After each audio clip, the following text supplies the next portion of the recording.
पाकिस्तान की जेल में सरबजीत सिंह की हत्या करने वाले हत्यारे को पाकिस्तान में ही अज्ञात हमलावरों ने मार डाला। The killer of Indian national Sarabjit Singh has been killed in Pakistan's Lahore earlier today. दोस्तों, सरबजीत सिंह के बारे में सबने सुन रखा है। भिक्कीविंड का रहने वाला सरबजीत सिंह के जो किलर हैं आमिर सरफराज, उनको लाहौर में मार। Let's remind you that Sarabjit Singh, who was lodged in Pakistan's Kot Lakhpat jail, died in 2013 after he was attacked. Taran district का एरिया भिक्कीविंड। ये शख्स जो है वो इंटरनेशनल बॉर्डर पार करता है। हमलावरों ने सरफराज को गोली मार दी। बता दें कि लाहौर में सरबजीत के हत्यारे की इंडियन मीडिया ये कहता है कि ये पाकिस्तानी आमिर सरफराज जो है ये पाकिस्तानी अंडरवर्ल्ड डॉन थे। वो दरिंदे टाइप के लोग हैं ना, जो गंदे दरिंदे। इनके साथ जो हो रहा है ना, मैं आज कहता हूँ यार, मैं अगर वो ऐसे बयान दे रहे हैं कि हम घुस के मारेंगे तो अल्हम्दुलिल्लाह हमने भी कोई चूड़ियां नहीं पहनी हुई। जो कि एक इंडियन नेशनल सरबजीत सिंह को मारने में इन्वॉल्व थे, जो कि इनको लाहौर जेल में मारा गया था। बिल्कुल ठीक कर रहा है तहरीक तालिबान पाकिस्तान। इनके साथ यही होना चाहिए। तो बड़ा अदम तहफ़्फ़ुज़ फैलता जा रहा है और पाकिस्तान में लोगों की टारगेट किलिंग हो रही है, जो कि बड़ी तशवीश का बायस है। जो इसके साथ हुआ ना, और पाकिस्तानी तो वैसे ही, इनकी जो एस्टेब्लिशमेंट है वो तो जानवरों की है। बिल्कुल पाकिस्तान में जो कुछ हो रहा है वो इंडिया करवा रही है, तो हमारे लिए इंडिया दहशतगर्द है और इंडिया के लिए पाकिस्तान दहशतगर्द। भारत के जो डिफेंस मिनिस्टर हैं राजनाथ सिंह साहब, उनकी भी एक स्टेटमेंट आई थी, और वो जो स्टेटमेंट थी दैट वाज कि जी हम पाकिस्तान में अंदर घुस के मारेंगे। और ये कि सिर्फ इंडिया ही हमारे कंट्री में जो टारगेट किलिंग कर रहा है, उसमें अगर आप वर्ल्ड वाइड देखें तो हमारे पीछे। हेलो दोस्तों, हिंदुस्तान उत्कर्ष चैनल में आपका स्वागत। भारतीय नागरिक सरबजीत सिंह के मारने वाला आमिर सरफराज की हत्या कर दी गई है। सूत्रों के मुताबिक सरबजीत सिंह की हत्या के आरोप और लश्कर तैयबा के संस्थापक हाफिज सईद के करीबी सहयोगी आमिर सरफराज तंबा पर इस्लामपुरा इलाके में मोटरसाइकिल सवार हमलावरों ने हमला किया। उसे गंभीर हालात में अस्पताल ले जाया गया, जहां उसने दम तोड़ दिया। तंबा के परिवार के हवाले से रिपोर्ट में कहा गया कि दो लोगों मोटरसाइकिल पर उनके घर आए और ऊपरी मंजिल पर खड़े तंबा को गोली मार दी।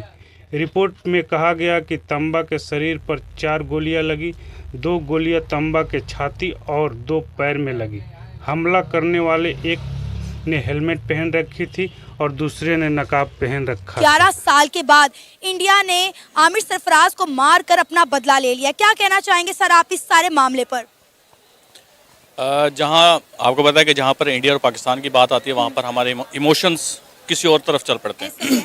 जहां तक रही बात सरबजीत की, तो मुझे याद है कि पाकिस्तान इंडिया ने एक फिल्म बनाई है सरबजीत के ऊपर ना, तो जिसमें उसको पोर्ट्रे किया है कि ये बहुत ही मुहब्ब वतन, और पाकिस्तान में जाकर उसने बड़ी ज़बरदस्त कार्रवाई की। हालांकि हम लोगों ने पकड़ लिया था उसको जासूस के तौर पे, तो गुडविल जेस्चर के तौर पे छोड़ भी दिया था। लेकिन जहाँ तक रही बात आपके क्वेश्चन की कि वो कह रहे हैं कि अब हम घुस के मारेंगे, और आप कह रही हैं कि शायद वो सिलसिला शुरू हो गया, तो ये सिलसिले ना बहुत पहले से ना, इनकी जो गिदड़ भपकियाँ जो है ना बहुत पहले से चलती हुई आ रही हैं। ये आज की बात नहीं है। बालाकोट में इन लोगों ने क्या किया, पेलोड गिरा के चले गए थे और कहते कि हमने बहुत ज़्यादा कैंप्स इनके तबाह के, हम लोगों ने ही जानबूझ के थोड़ा सा पीछे बनाया है। हमने पीछे बनाया है। कितना पीछे बनाया है? कहीं ये 300 मीटर तो है ही है, खैर कभी 300 मीटर 400 मीटर पीछे बना हुआ है, यानी कि भारत की टेरिटरी में बना हुआ है। ये जो फेंस है ये बिल्कुल बैंक बॉर्डर पे नहीं बना हुआ है। अब फेंस के उस तरफ वो भी भारत की टेरिटरी है, भारत की जमीन है, लेकिन वहां पे खेती बाड़ी होती है। और जो फार्मर हैं वो आते हैं, बीएसएफ वाले उनका आई कार्ड चेक करते हैं, बीएसएफ वालों के पास उनकी फोटो वगैरह सब कुछ होती है, बीएसएफ वाले उनकी रजिस्ट्री में एंट्री करते हैं। वो सुबह जाते हैं, वो शाम को वापस आते हैं, ताला खोला जाता है जाने के लिए, फिर ताला खोल के उनको अंदर लेके दोबारा ताला लगाया जाता है, ताले को सील करा जाता है, उसमें विटनेसेस साइन करते हैं। यानी कि बीएसएफ का एक आयरन क्लैड प्रोसीजर है। आज की तारीख में अगर कोई जाए तो पता लग जाए। उस जमाने में था नहीं ऐसा सिस्टम, क्योंकि हमने उस जमाने में वो फेंस उस प्रकार का बनाया नहीं था। और जो आज की तारीख में भी फेंस है, मैं फेंस पे जोर दे रहा हूं क्योंकि ये बड़ा दर्दनाक किस्सा है जो इसके साथ हुआ ना, और पाकिस्तानी तो वैसे ही, इनकी जो एस्टेब्लिशमेंट है वो तो जानवरों की है। बिल्कुल वो दरिंदे टाइप के लोग हैं ना, जो गंदे दरिंदे। इनके साथ जो हो रहा है ना, मैं आज कहता हूं यार, मैंने कभी नहीं बोला, मैं हर समय दबे लफ्जों में बोल रहा हूं। इनके साथ जो तहरीक तालिबान पाकिस्तान कर रहा है बिल्कुल ठीक कर रहा है, बिल्कुल ठीक कर रहा है तहरीक तालिबान पाकिस्तान। इनके साथ यही होना चाहिए। They deserve it. और बॉर्डर एरियाज में क्यों कर रहा है तहरीक तालिबान